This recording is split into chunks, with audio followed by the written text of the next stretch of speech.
안녕하세요. 100억 쇼핑몰이 만나는 천억대의 야망 머니 컨텐츠 조얼입니다. 자, 오늘은 매출 하락을 받아들이는 마케터 혹은 대표님의 자세에 대해서 한번 이야기를 해보겠습니다. 자, 요즘 제 주변에 들린 얘기도 너무 심상치 않고요. 매출 너무 많이 떨어지고 있고 어떻게 회복되는지 모르겠다. 정말. 그리고 소리 소문 없이 연락이 안 되시는 분들도 덜어 있습니다. 물론 다행인 점은 제가 아시는 분들은 제각각 그래도 앓는 소리를 하시긴 하시지만 나름대로 버티고 계셔서 좀 위안이란 위안인데요. 그래도 매출 하락이 왔을 때 특히 좀 성장세였던 혹은 항상 안정적이라고 생각했던 매출이 깨져나갈 때 우리는 어떻게 해야 되는지에 대해서 제가 제 주변에 있는 대표님들하고 그리고 제 생각을 좀 섞어서 한번 얘기를 좀 드리도록 하겠습니다. 최근의 상황은 굉장히 심각하죠. 특히 알리테무라고 하는 시선에 대부분의 고객들의 시선이 뺏겨 있습니다. 즉, 절대적인 유입자 수가 확 떨어지고 또 알리테무의 그 엄청난 가격에 비할 바도 아니죠. 심지어 문제는 뭐냐면 컨텐츠로 무언가 승부를 내보려고 이제 머니 컨텐츠 채널을 보시는 분들도 경쟁 업체들의 컨텐츠 수준이 적어도 나랑 비슷하거나 나보다 뛰어난 경우도 많은 경우가 많습니다. 즉, 어떻게 해야 되나? 이렇게 멍 때리다 보니까 제가 아는 상점 같은 경우는 진짜 매출표 보고 정말 놀랐는데 마이너스 70% 정도의 유입자 감소가 일어났더라고요. 마이너스 70%라고 하는 게 어떤 수치냐면 100명 정도 들어오던 스토어가 작년 동일 기준에 70명이 날아가고 30명만 들어오는 겁니다. 즉 100명이 북적북적하는 상점에 30명이 들어오고 있는데 이 사람 다 사는 것도 아니잖아요. 아무리 구매 전환을 높여본들 완전히 속수무책으로 매출 하락을 얻어맞을 수밖에 없는 상황이죠. 그렇게 되면 대표님들이 완전 패닉에 빠집니다. 마케터들도 이 상황을 어떻게 해야 될지 모르겠고 일단 자금은 급격하게 없어지고 내가 이걸 해야 될까 말아야 될까 너무 고민에 빠져 있는데 그럴 때 제 주변에 있었던 그러니까 저희 클라이언트 분들이 주로 100억대 쇼핑몰 운영하신 분들이라서 이분들의 태도를 봤을 때 어떻게 대응하면 좋을지에 대해서 같이 한번 얘기를 나눠볼게요. 첫 번째 방법이 뭐냐면 경기는 돌아온다라고 믿는 방법입니다. 실제로 20년대 쇼핑몰 대표님이 제게 얘기하신 건데요. 항상 모든 것은 붐이 있고 그리고 하락세가 있다는 거예요. 20년 동안 수많이 겪었다고 합니다. 그랬을 때 하락세일 때는 어떻게 하느냐? 하락세일 때는 일단 매출이 안 나오는 건 감안해야 된다. 근데 투자에 대해서 소극적으로 굴면 안 된다라고 얘기하시더라고요. 이런 시기 때 브랜드 개발을 하고 상품 개발을 해서 일단 다양한 시장에 브랜드를 좀 깔아놔야 된대요. 그렇게 되면 이게 점점 알게 모르게 기반을 잡고 있다가 경기가 다시 확 올라올 때 그때 매출이 몇 배가 확 뜰 수 있다. 그래서 난 지금 다양한 브랜드에 다양한 상품군에 투자를 해놓는 중이다.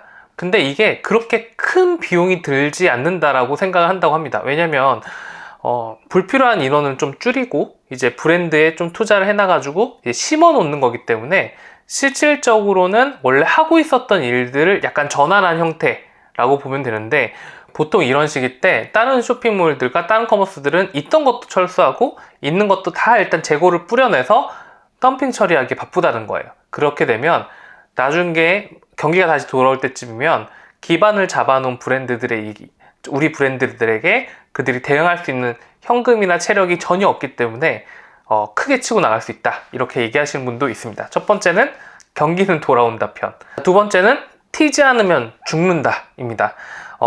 경쟁의 차원이 달라졌죠. 이제 불황의 시기라고 하면 공급은 넘치고 수요는 쪼그라드는 형태를 얘기합니다. 그럴 때 고객들을 어떻게든 사로잡아야 돼요. 즉, 저기 미친 거 아니야? 라고 할 정도로 튀어야 됩니다. 그래야지만 고객이 검색하기 전에도 나를 볼 수가 있고 그리고 말 그대로 이제 자식 빼곤 다 바꿔야 된다 라는 말처럼 시장에서 완전히 튀어야 되고 그런 브랜드일수록 간신히 살아남을 수 있다 라고 하는 게 두 번째 마케터의 방법이고요. 자, 세 번째는 뭘까요? 세 번째는 매니아 채널을 늘린답니다. 일반적인 불황을 막을 수는 없죠. 하지만 불황이 비껴나가 있는 시장이 있습니다. 바로 매니아 채널이죠. 예를 들어가지고 지금 차를 산 아빠 5천만원짜리 6천만원짜리 차를 샀기 때문에 이분들에게는 50만원 100만원의 투자가 그렇게 아깝지 않은 사람일 수 있고 필수라고 생각하고 흥분해 있는 그런 고객들이 있고요.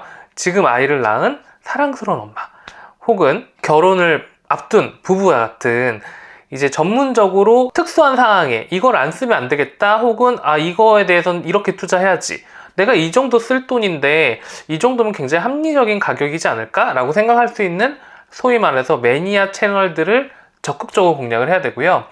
그래서 그 매니아 채널, 예를 들자면 뭐 탁구 동호회면 탁구 동호회를 위한 양말을 만들어 준다던가 하는 것처럼 전용 상품, 전용 컨텐츠를 만들어서 그 채널에서 각자 뭐 5천만 원, 뭐 많게는 뭐 1억, 뭐 이런 식으로 벌어들여서 채우는 방법도 이제 불황을 이길 수 있는 방법 중에 하나입니다. 자, 네 번째는 뭘까요? 네 번째는 바로 타오르는 불도 다시 보자입니다. 우리가 생존하게끔 된 상품들이 있어요.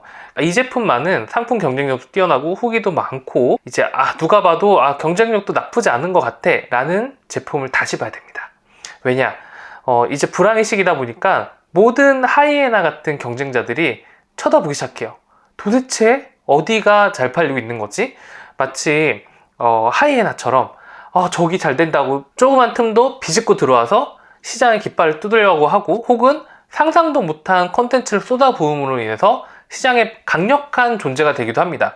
사실 되게 다양한 곳에서 일어나고 있고, 머니 컨텐츠 같은 경우에도 그런 분들이 상담을 좀 하시고 있거든요. 그렇기 때문에 지금 내가 생존해야 하는, 어떻게 보면 너무 당연하게 먹였던 그 컨텐츠를 벽을 만리장성을 짓듯이 더 높게 쌓아서 방어를 해야 됩니다. 즉 청야전술이라고 하잖아요. 주변에 먹을 게 하나도 없게끔 만들어놔서 바이럴 컨텐츠도 채우고, 광고전도 적극적으로 하고, CF도 만들고, 그 다음에 유명한 사람 인터뷰도 하고, 이런 것처럼 컨텐츠도 굉장히 보강을 해서 압도적인 성을 쌓아서 이 카테고리엔 절대 오지마, 저기 너무 높으니까 들여다볼 엄두도 못 내야겠다 라고 생각할 만큼 만드셔야 됩니다. 예를 들자면 고객 후기도 굉장히 적극적으로 펼쳐서 이제 혜택도 엄청 준다거나, 와 쟤는 뭐만 써도 공짜네, 와 미친 거 아니야? 라고 할 정도의 혜택을 퍼부어서라도 후기를 쌓는다든가, 이런 전략을 피셔야 되는 거죠.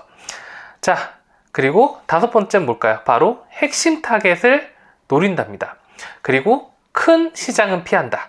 핵심 타겟이라고 하는 게 뭐냐면, 우리가 지금 현재 보고 있는 상황은 20, 30대 쇼핑몰들의 몰락이죠. 20대, 30대 영끌족들이 돈이 없다 보니까 그들을 타겟으로 했던 퍼포먼트 쇼핑몰들이 굉장히 무너지고 있거든요.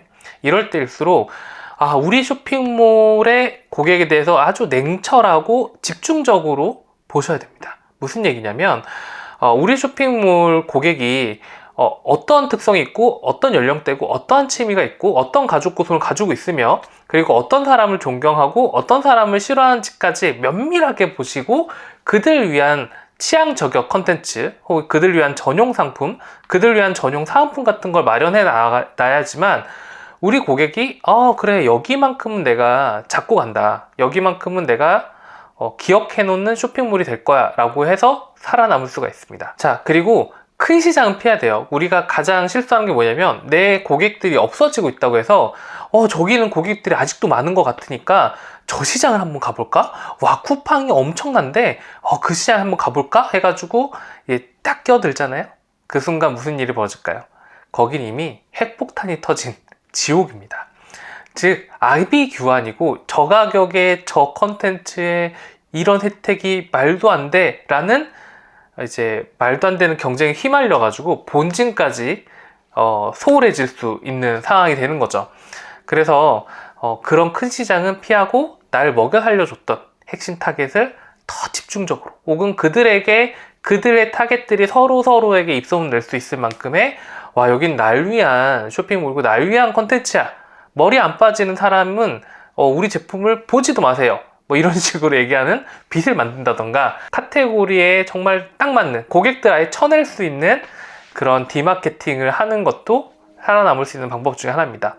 자, 오늘 이 5가지 정도의 마케터의 자세를 얘기해 드렸는데, 실제로 제가 알고 있는 대표님들이나 배역대 쇼핑몰들의 마케터나 대표님들이 이런 생각을 가지고 지금 이 시기를 버티고 이겨내고 있습니다.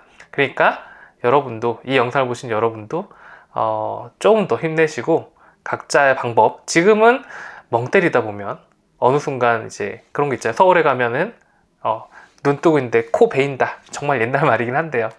그런 세상이 됐으니까 꼭 살아남으시고 성공하시길 바라겠습니다. 감사합니다.